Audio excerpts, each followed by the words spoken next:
عورتیں بال کیوں نہیں کٹوا سکتی؟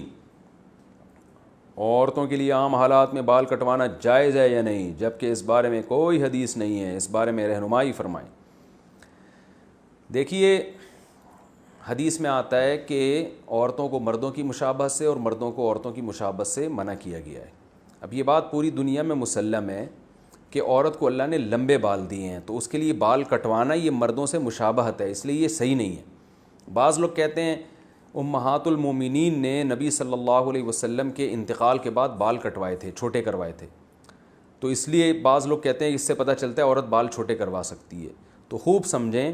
کہ امہات المومنین نے نبی کے انتقال کے بعد جو بال چھوٹے کروائے تھے وہ زینت ختم کرنے کے لیے، کہ اب شوہر کا انتقال ہو گیا تو ہم نے بالوں کی زینت کس کے لیے، یہ تو شوہر کے لیے تھی، تو زینت ختم کرنے کی نیت سے تھوڑے سے چھوٹے کروائے تھے بال انہوں نے۔ جبکہ آج عورتیں جو بال چھوٹے کرواتی ہیں وہ فیشن کے لیے، زینت پیدا کرنے کے لیے، تو یہ تغییر خلق اللہ ہے، یہ اللہ کی تخلیق کو بدلنا ہے، کہ جس چیز میں اللہ نے زینت رکھی ہے لمبے بالوں میں، آپ اس کے خلاف کو زینت قرار دے رہے ہو،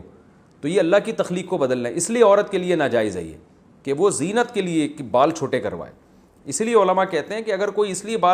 بالوں کے کنارے چھوٹے کر رہی ہے کہ اس سے بال صحت مند ہو جائیں گے تو یہ جائز ہے۔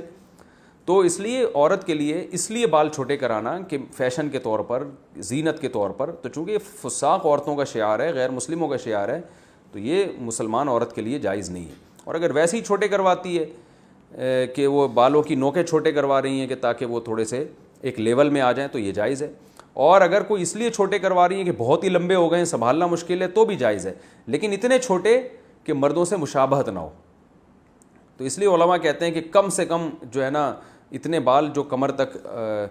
آ رہے ہوں اور جو جس میں چٹیا بن سکتی ہو، بعض علماء نے یہ بھی کہا ہے کہ جو عورتوں کے بال ہوتے ہیں کم از کم چٹیا بن سکتی ہو اس بالوں میں، اگر کوئی بنانا چاہے، تو اس سے زیادہ چھوٹے کرنے کی اجازت نہیں ہے۔